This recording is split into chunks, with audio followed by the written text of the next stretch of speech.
نحمده ونصلي على رسوله الكريم اما بعد فاعوذ بالله من الشيطان الرجيم بسم الله الرحمن الرحيم رب اشرح لي صدري ويسر لي امري واحلل عقدة من لساني يفقهوا قولي۔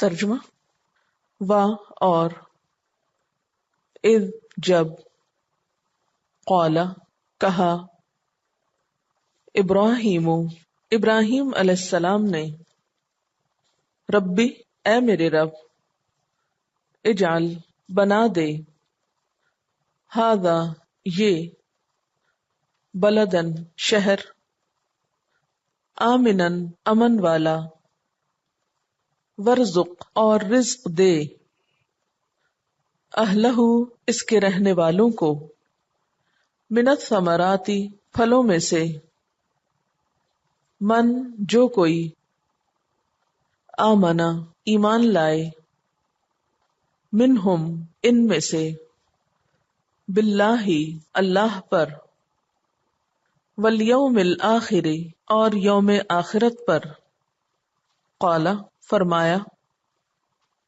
ومن اور جس نے، کفر کفر کیا، فأمتعہ تو میں فائدہ دوں گا اس کو، قلیلاً تھوڑا سا، ثم پھر، اضطرہ میں مجبور کروں گا اس کو، کھینچوں گا اس کو، الی طرف، عذاب النار آگ کے عذاب کے، و اور، بئسا کتنی بری ہے، المصیر لوٹنے کی جگہ، و اور، اذ جب، یرفع بلند کر رہے تھے، اٹھا رہے تھے، ابراہیم ابراہیم علیہ السلام، القواعد بنیادیں، من البیتی گھر کی، و اسماعیل اور اسماعیل علیہ السلام، بریکٹ میں لکھیے وہ کہہ رہے تھے، ربنا اے ہمارے رب، تقبل قبول کر لے، منا ہم سے، انکا بے شک تو، انتا تو ہی، السمیع سننے والا ہے، العلیم جاننے والا ہے، ربنا اے ہمارے رب، وجعلنا اور بنا ہم کو، مسلمین فرما بردار، لکا تیرے لیے، و اور، من ذریتنا ہماری اولاد میں سے، امتن امت، مسلمتن فرما بردار، لکا تیرے لیے، و ارنا اور دکھا ہم کو، مناسکنا ہمارے مناسک، ہماری عبادت کے طریقے، وتب اور مہربان ہو جا، علینا ہم پر، انکا بے شک تو، انتا تو ہی، التواب بہت توبہ قبول کرنے والا ہے، الرحیم مہربان ہے، ربنا اے ہمارے رب، وابعث اور بھیج، اٹھا، فیہم ان میں، رسولاً ایک رسول، منہم انہی میں سے، یتلو پڑھتا ہو، علیہم ان پر، آیاتکا تیری آیات، ویعلمہم اور سکھاتا ہو ان کو، تعلیم دیتا ہو ان کو، الکتاب کتاب کی، والحکمت اور حکمت کی، ویزکیہم اور تزکیہ کرے ان کا، انکا بے شک تو، انتا تو ہی، العزیز زبردست ہے، الحکیم حکمت والا ہے. الفاظ کی وضاحت. وَإِذْ قَالَ ابراہیم، اور جب کہا ابراہیم علیہ السلام نے، رب اجعل، اے میرے رب بنا دے، ھذا یہ، بلدن شہر، آمنن امن والا، ورزق اور رزق دے، اہلہ اس کے رہنے والوں کو، من الثمرات ثمرات میں سے. ثمرہ جو ہے یہ صرف فروٹس کے لیے استعمال نہیں ہوتا، اس سے مراد یہ نہیں کہ اللہ ان کو بہت سے فروٹس دے، اس کا مطلب یہ ہے کہ ان کو ہر طرح کے کھانے پینے کی چیزیں عطا کرو. اور ایک اور جگہ پر آتا ہے آگے، ثمرات کل شیء، ہر چیز کے ثمرات دے. تو ثمرہ جیسے کسی چیز کے ریزلٹ یا نتیجے کے لیے بھی آتا ہے، یہ پروڈکشن کے لیے بھی آ جاتا ہے پھر، تو اس میں دنیا بھر کی مصنوعات ان تک پہنچے. من آمن منہم، جو ان میں سے ایمان لائے، باللہ اللہ پر، والیوم الآخر اور یوم آخرت پر. قال فرمایا، ومن کفر اور جس نے کفر کیا، فأمتعہ قلیلا تو میں اس کو تھوڑا سا فائدہ دوں گا. امتعہ کا روٹ کیا ہوگا؟ میم تے این. سامان زیست میں سے ہر وہ چیز جس سے انسان یا جاندار اپنے زندہ رہنے کے لیے فائدہ اٹھاتا ہے، یعنی دنیا کی چیزوں میں سے ہر وہ چیز جس سے انسان یا جانور اپنے زندہ رہنے کے لیے فائدہ اٹھاتے ہیں. متاع. قلیلاً تھوڑا سا، ثم پھر، اضطرہ میں گھسیٹوں گا اس کو، مجبور کروں گا اس کو. استرہ کا لفظ جو ہے استرار سے نکلا ہے، استراری حالت اردو میں استعمال ہوتا ہے نا، اس کا روٹ ضاد رے رے، ضرر. ضرر کس کو کہتے ہیں؟ نقصان کو. تو انسان کو کسی نقصان دینے والی چیز کی طرف مجبور کرنا، تکلیف دہ چیز کی طرف لے جانا، ایسے کام کی طرف کھینچ کے لے جانا، زبردستی لے جانا جو اس کو پسند نہ ہو. الا طرف عذاب النار، آگ کے عذاب کے. وبئس المصیر اور وہ بدترین ٹھکانہ ہے، بہت بری جگہ ہے. مصیر کا روٹ سواد یہ رے ہے، سارا یسیر سے، ایک حالت سے دوسری حالت کی طرف منتقل ہونا. مصیر وہ جگہ جہاں کوئی چیز نقل و حرکت کے بعد پہنچ کر ختم ہو جاتی، یعنی چل چل کے جا کے وہاں جا کے پڑاؤ ڈال لیا، جا کے رک گئے. کیونکہ یہ لفظ بہت دفعہ قرآن پاک میں آئے گا اور اکثر جہنم کے لیے آتا ہے، یعنی دنیا کی بھاگ دوڑ کر کے پھر قبر، حشر، ہر مرحلے کو پار کر کے وہاں جا کے سارے بس اب رک جائیں گے، اس کے آگے کہیں اور نہیں جانا. اور اس جب یرفعو اٹھا رہے تھے، اونچی کر رہے تھے، ابراہیم علیہ السلام کیا چیز؟ القواعدہ بنیادیں. قواعدہ کا روٹ جو ہے قاف عین دال ہے، قاعدہ بیٹھنے کو کہتے ہیں. تو قواعد بنیاد کے لیے. کبھی عمارت بنتی دیکھیے، پہلے اس کی بنیادیں ڈالتے ہیں، زمین کو کھود کے اس کے اندر جو دیوار بنائی جاتی ہے اس کو بنیاد کہتے ہیں، اس کو قاعدہ کہتے ہیں، اس کی جمع ہے قواعد. تو یہ جو قاعدہ پڑھتے ہیں آپ، یہ کیا ہے؟ یہ بھی قرآن پاک پڑھنے کی بنیاد ہوتی ہے. تو اس سے قواعد کہ جس کے اوپر پوری عمارت بیٹھی ہوئی ہے. القواعدہ بنیادیں، من البیت گھر کی، یعنی اللہ تعالیٰ کے گھر کی بنیادوں کو اونچا اٹھا رہے تھے، یعنی دیواریں بنا رہے تھے. وہ اسماعیل اور اسماعیل علیہ السلام، اور ساتھ دعائیں مانگ رہے تھے، ربنا تقبل منا، اے ہمارے رب تو ہم سے قبول کر لے، انک انت السمیع العلیم، بے شک تو ہی سننے والا جاننے والا ہے. ربنا اے ہمارے رب، وجعلنا اور بنا ہم کو، مسلمین فرما بردار. تو روٹ کیا نظر آ رہا ہے؟ سین لام میم. مسلمین دو فرما بردار، یعنی ابراہیم اور اسماعیل علیہ السلام. لکا اپنے لیے، اپنا فرما بردار بنا لے. ومن ذریتنا اور ہماری نسلوں میں سے، اولادوں میں سے. امتن ایک امت، مسلمتن لک تیری فرما بردار. و ارنا اور دکھا ہم کو، ارنا دکھا، اس کا روٹ ہے رے حمزہ یہ رآ. رآ کا مطلب ہوتا ہے دیکھنا، کسی کام کو عملاً کر کے دکھانا، پریکٹیکل ڈیمونسٹریشن. یہ نہیں کہا بتا ہم کو، کیا کہا؟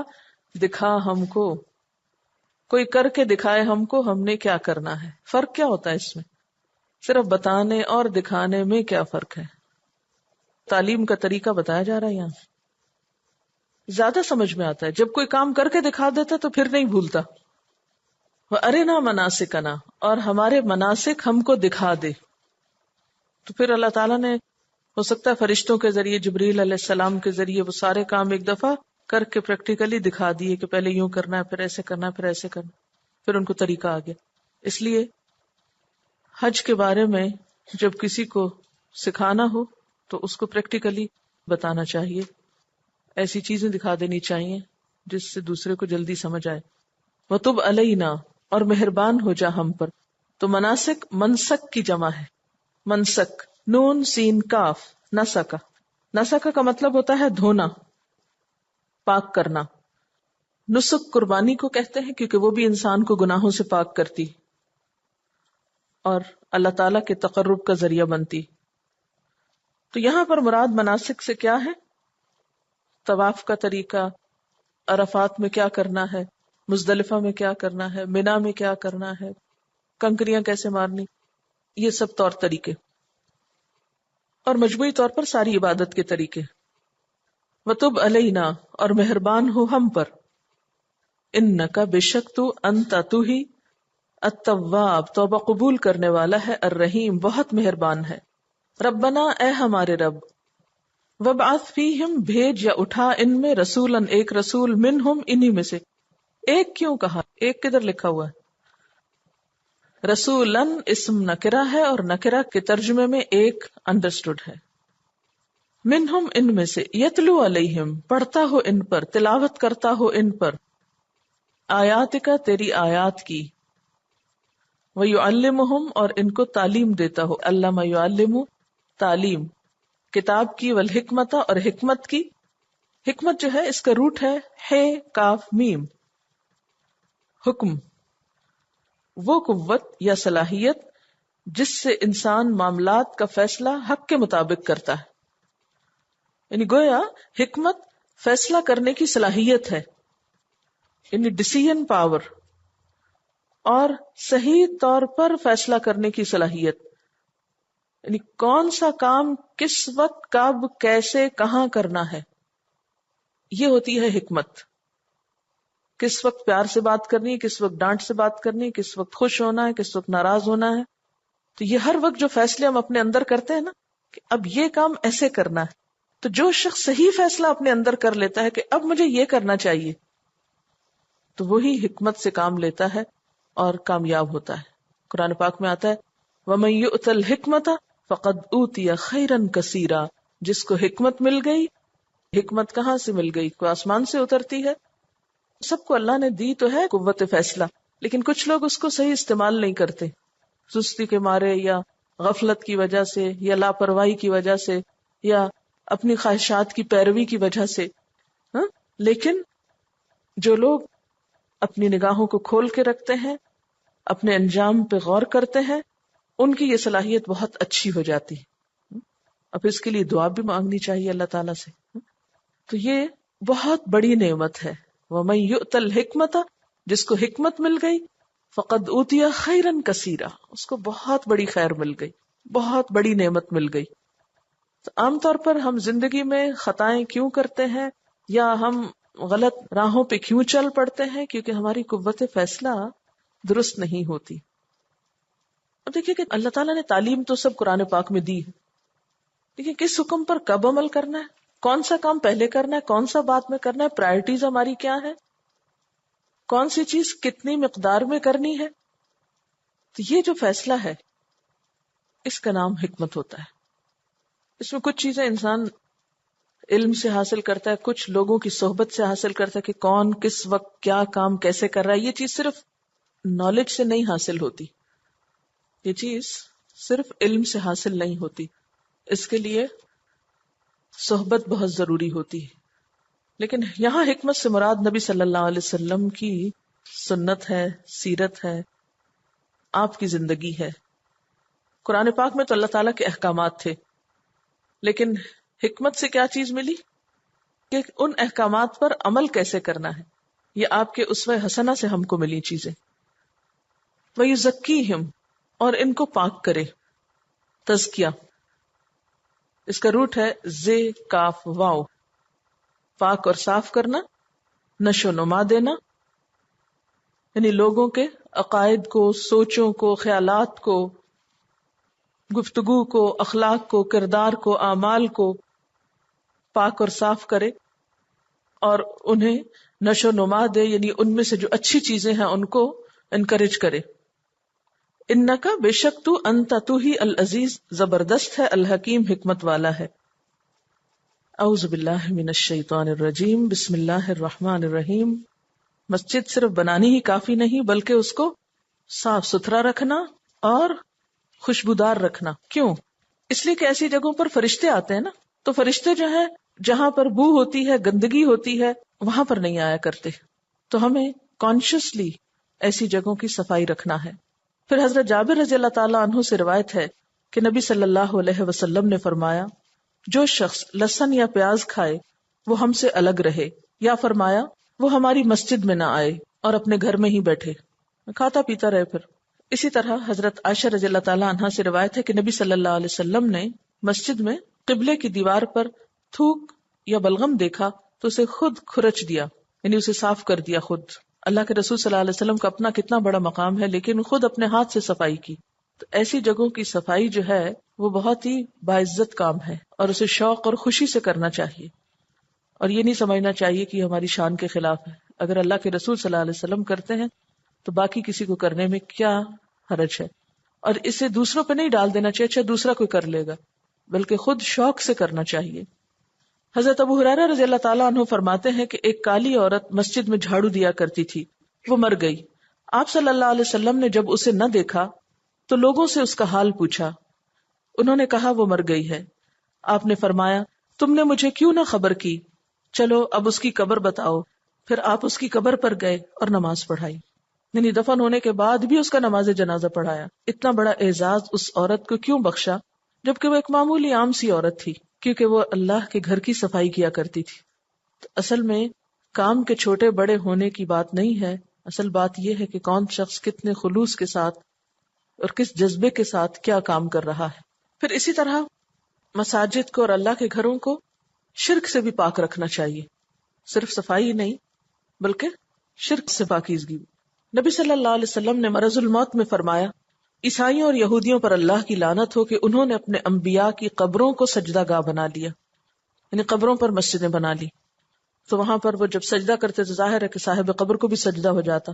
پھر اسی طرح حضرت عبداللہ بن عباس کہتے ہیں کہ رسول اللہ صلی اللہ علیہ وسلم نے فرمایا، مجھے نقش و نگار والی مساجد تعمیر کرنے کا حکم نہیں دیا گیا.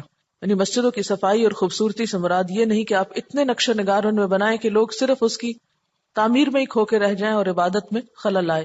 حضرت ابو ہریرہ رضی اللہ تعالیٰ عنہ کہتے ہیں کہ نبی صلی اللہ علیہ وسلم نے فرمایا، جب تم کسی شخص کو مسجد میں خرید و فروخت کرتے دیکھو تو کہو اللہ تجھے تجارت میں نفع نہ دے، اور جب کسی کو اپنی گم شدہ چیز مسجد میں اعلان کرتے دیکھو تو کہو اللہ تجھے کبھی واپس نہ کرے. یعنی مسجدوں کو دنیا کمانے کا ذریعہ نہیں بنا لینا چاہیے. پھر اسی طرح مساجد میں اونچی آواز سے باتیں نہیں کرنی چاہیے. تو گویا مسجدوں کو پاک صاف رکھنا جو ہے یہ بہت ہی معزز کاموں میں سے ہے، اور یہ صفائی بھی ان کی آبادکاری کا ذریعہ بنتی ہے. لیکن کتنے افسوس کی بات ہے کہ صفیں بالکل میلی ہو چکی ہوتی ہیں، اور بسا اوقات بچے جو سپارہ وہاں پڑھتے ہیں وہ پھٹے پرانے سپارے جس کے گھر میں ہوتے ہیں وہ سارے لے جا کے وہاں رکھ دیتے ہیں، اور بسا اوقات وہ اس طریقے سے رکھے ہوئے ہوتے ہیں کہ اس میں کوئی خوبصورتی اور ترتیب نظر نہیں آتی. تو کبھی بھی آپ کو مسجد جانے کا اتفاق ہو تو ان چیزوں کی اصلاح کر دیا کریں اور اس کے لیے خود کوشش کیا کریں، خوشبو کا اہتمام وہاں پر یا کوئی بھی کنٹریبیوشن. پھر ایسی جگہوں کی خبر گیری کرنا. وَإِذْ قَالَ إِبْرَاهِيمُ، اور جب ابراہیم علیہ السلام نے کہا تھا، رب اجعل هذا بلدا آمنا، اے میرے رب اس شہر کو امن والا بنا دے، پرامن بنا دے. کس شہر کو؟ مکہ کے شہر کو. وارزق اہلہ، اور اس کے رہنے والوں کو رزق عطا کر. کیسا رزق؟ من الثمرات، پھلوں میں سے، یعنی ہر قسم کی نباتات اور ہر قسم کی کھانے کی چیزیں. من آمن منہم باللہ والیوم الآخر، جو بھی ان میں سے اللہ اور یوم آخرت پر ایمان لائے. کیونکہ پہلے اللہ تعالیٰ نے کہا نا کہ لا ینال عہد الظالمین، میرا وعدہ ظالموں کے لیے نہیں. تو اب حضرت ابراہیم علیہ السلام مشروط دعا مانگ رہے ہیں کہ اللہ اچھا ٹھیک ہے، جو ایمان والے ہیں ان کو تو رزق دینا. قال، اللہ تعالیٰ نے فرمایا، ومن کفر، اور جس نے کفر کیا، فَأُمَتِّعُهُ قَلِيلًا، تو میں اس کو تھوڑا سا فائدہ دوں گا، یعنی دنیا کا رزق ان کو بھی دوں گا. تو اس سے کیا پتہ چلتا ہے کہ امامت تو اللہ کی فرما برداری سے ملتی ہے، جنت تو اللہ کی فرما برداری سے ملتی ہے، لیکن دنیا کا رزق کفر کے ساتھ بھی مل جاتا ہے. بہت سے لوگ یہ کہتے ہوئے سنے گئے ہیں نا کہ آخر کیا وجہ ہے کہ دنیا میں جو لوگ کفر کرتے ہیں، اللہ کو مانتے نہیں، ان کو تو اللہ تعالیٰ نے بہت دے رکھا ہے، اور بہت سے مسلمان جو ہیں وہ بھوکے مر رہے ہیں. تو اس کا جواب ہمیں یہاں سے ملتا ہے کہ کفر کی وجہ سے رزق کم نہیں ہوتا، اس لیے کہ اللہ تعالیٰ کے نزدیک دنیا کی کوئی اہمیت نہیں. ایک حدیث میں آتا ہے نا کہ اگر اللہ تعالیٰ کے نزدیک دنیا کی ایک مچھر کے پر کے برابر بھی حقیقت ہوتی تو وہ کسی کافر و منافق یا مشرک کو کچھ بھی نہ دیتا، کوئی بھی چیز نہ دیتا. لیکن یہاں پر کیا ہے کہ یہ دنیا کا سامان تو ہے ہی بہت تھوڑا. فَأُمَتِّعُهُ قَلِيلًا، تھوڑا بہت تو میں ان کو دے دوں گا. ثُمَّ أَضْطَرُّهُ إِلَىٰ عَذَابِ النَّارِ، پھر میں انہیں آگ کے عذاب کی طرف کھینچ لے جاؤں گا، گھسیٹ لے جاؤں گا، انہیں مجبور کروں گا چلو اس میں. وَبِئْسَ الْمَصِيرُ، اور وہ بہت بدترین ٹھکانہ ہے، بہت بری جگہ ہے. کیا چیز؟ آگ. وَإِذْ يَرْفَعُ إِبْرَاهِيمُ الْقَوَاعِدَ مِنَ الْبَيْتِ وَإِسْمَاعِيلُ، اور یاد کرو وہ وقت جب ابراہیم علیہ السلام اس گھر کی بنیادیں اٹھا رہے تھے، یعنی بیت اللہ شریف کی دیواریں اونچی کر رہے تھے. اور آپ کے ساتھ اور کون تھا؟ وَإِسْمَاعِيلُ، اور اسماعیل علیہ السلام. اس سے پتہ چلتا ہے کہ یہ گھر پہلے بھی موجود تھا، اس کی بنیادیں پہلے بھی تھیں. آپ نے کیا کیا؟ انہی بنیادوں پر دوبارہ اس کو بنایا. قسطلانی نے کہا ہے کہ کعبہ 10 بار تعمیر ہوا تھا. سب سے پہلے اسے فرشتوں نے بنایا، دوسری بار آدم علیہ السلام نے، تیسری بار شیث علیہ السلام نے، یہ آدم علیہ السلام کے بیٹے تھے. یہ تعمیر طوفان نوح میں گر گئی. پھر چوتھی بار حضرت ابراہیم علیہ السلام نے، پانچویں بار قوم عمالقہ نے، چھٹی بار قبیلہ جرہم نے، ساتویں بار قصی ابن کلاب نے جو آپ صلی اللہ علیہ وسلم کے جد امجد، آٹھویں بار قریش نے آپ صلی اللہ علیہ وسلم کی بعثت سے پہلے جب حتیم کی جگہ چھوڑ دی گئی تھی، نویں بار عبداللہ بن زبیر نے اپنے دور خلافت میں، 10ویں بار حجاج بن یوسف نے. اس کے بعد بارہا اس گھر کی تعمیر ہوئی، تجدید ہوئی، اور اب موجودہ سعودی حکومت نے بھی کچھ سال پہلے اس کی توسیع کی ہے. بہرحال حضرت ابراہیم علیہ السلام اس گھر کی بنیادیں اٹھا رہے تھے اور ساتھ دعائیں مانگ رہے تھے. کیا؟ ربنا تقبل منا، اللہ تعالیٰ تو ہم سے قبول کر لے. اتنا بڑا کام کر کے کہ اللہ کا گھر بنائے اور اپنے ہاتھ سے کوئی بنائے، اس سے بڑی سعادت کسی کے لیے کیا ہو سکتی ہے. لیکن ساتھ ہی آپ دیکھیں عاجزی کا کیا حال ہے کہ اللہ تو قبول کر لے. ہم تو چھوٹی سی نیکی کر کے اترانے لگتے ہیں اور اپنے آپ کو بڑی چیز سمجھنے لگتے ہیں، لیکن یہاں کیا عالم ہے، اتنا بڑا کام کر کے فکر کس بات کی ہے؟ قبولیت کی، کہ اللہ قبول کر لے. انک انت السمیع العلیم، بے شک تو دعاؤں کا سننے والا، جاننے والا ہے. تو ہماری دعائیں سن رہا ہے، تو ہمارے دلوں کے حال جانتا ہے کہ ہم کس محبت اور کس خوشی کے ساتھ یہ سب کچھ کر رہے ہیں. ربنا، اے ہمارے رب، وجعلنا، بنا لے ہم کو، مسلمین لک، اپنا فرما بردار. اللہ ہمیں اپنا فرما بردار بنا لے، اپنا تابع دار کر لے، اپنی اطاعت کرنے والا بنا لے. ومن ذریتنا، اور ہماری اولاد میں سے بھی امتا مسلمتا لک، ایک پوری امت اٹھا جو تیری فرما بردار ہو. یعنی یہ فرما برداری صرف ہمارے لیے ہی نہ رہ جائے، ہماری اولادوں میں بھی ہو. ہم تو 2 ہیں لیکن آگے ہماری اولاد میں سے پوری امت اٹھا. کتنی دور کی سوچ رہے ہیں. تو مومن کی نگاہ جو ہوتی ہے وہ صرف وقتی چیزوں کو نہیں دیکھتی، وہ بعد کے حالات کو بھی دیکھتی کہ میرے دنیا سے جانے کے بعد کیا ہوگا، پھر ہماری اولاد کس حال میں ہوگی، پھر ان کے بچے کس حال میں ہوں گے. ان سب کے لیے دعا کہ اللہ ان کو بھی فرما بردار بنا. اور پھر صرف اتنا نہیں کہا کہ ہمیں اپنا فرما بردار بنا، بلکہ یہ بھی کہا ارنا مناسکنا، ہمیں عبادت کے طریقے بھی سکھا دے. یعنی واقعی سچے دل سے وہ فرما برداری کی دعا مانگ رہے ہیں، تبھی تو طریقے جاننے کے لیے کہہ رہے ہیں کہ اللہ ہمیں طریقے سکھا دے. کیونکہ صرف جذبہ کافی نہیں ہوتا. مثلا ہم سب بہت دعویٰ کرتے ہیں ہمیں اسلام سے بڑی محبت ہے، لیکن اپنے اندر کوئی اسکل پیدا نہیں کرتے، کوئی اسکل ڈیولپ نہیں کرتے، کوئی قابلیت حاصل نہیں کرتے، کچھ کر کے نہیں دکھاتے کہ واقعی پھر ہم اسلام کی خدمت بھی کریں. تو یہاں پر کیا ہے کہ اللہ ہمیں فرما بردار تو بنا، مگر ہمیں کام کرنا بھی سکھا کہ کس طرح تجھ کو راضی کریں. کیونکہ اللہ تعالیٰ کے ہاں محض جذبے اور محض باتیں کافی نہیں ہوا کرتی، کچھ کر کے دکھانا چاہیے، اور کرنے کے لیے کرنے کا طریقہ آنا چاہیے. تو اسی لیے کہتے ہیں ارے نہ، دکھا دے ہم کو، کوئی کر کے ہمیں دکھا دے تاکہ ہمارے سامنے عمل کے کوئی نمونے ہوں جنہیں دیکھ کر ہم بھی عمل کر سکیں. کیا کہا؟ دکھا ہم کو مناسکنا، عبادت کے طور طریقے، وتب علینا، اگر پھر کوئی کمی کوتاہی ہو جائے تو ہم کو معاف کر دینا، ہم پہ مہربان ہو جانا. انک انت التواب الرحیم، بے شک تو توبہ قبول کرنے والا مہربان ہے. کتنی گہری بصیرت والی دعائیں ہیں نا. اللہ فرما بردار بنا، ہمارے بچوں کو بھی بنا، اور پھر ہمیں عبادت کے طریقے سکھا، اور پھر کوئی کمی کوتاہی ہو جائے تو معاف بھی کر دینا. کوئی بھول ہو جائے، کوئی چیز اعلیٰ مرتبے سے رہ جائے تو ہم پر مہربان ہو جانا، ہمیں نہ پکڑنا.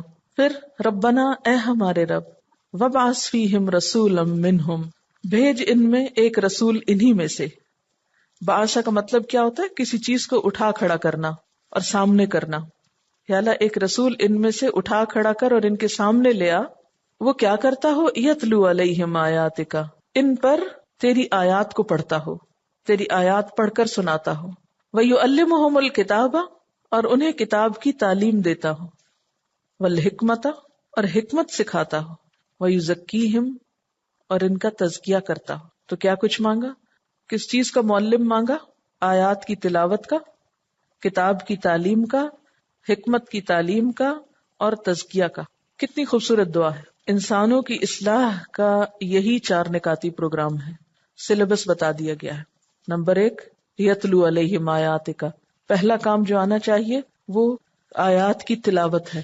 اور کیسی تلاوت؟ یتلونہ حق تلاوت ہی، جیسے اس کا حق ہے. اس کے بعد کتاب کی تعلیم.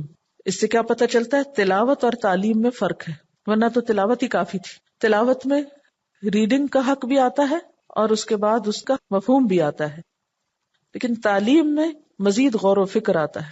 تلاوت تو کوئی بھی کر کے سنا سکتا ہے آپ کو، لیکن تعلیم اس کو باقاعدہ خود سیکھنا کہ اپنے اندر صلاحیت پیدا ہو. اور صرف کتاب ہی کافی نہیں، بلکہ اس کے ساتھ حکمت کے کتاب پر عمل کیسے کیا جائے، اور اس کے لیے بہترین نمونہ کون ہے؟ نبی صلی اللہ علیہ وسلم. وآخر دعوانا ان الحمد للہ رب العالمین. سبحانک اللہم وبحمدک نشہد ان لا الہ الا انت نستغفرک ونتوب الیک. والسلام علیکم ورحمۃ اللہ وبرکاتہ.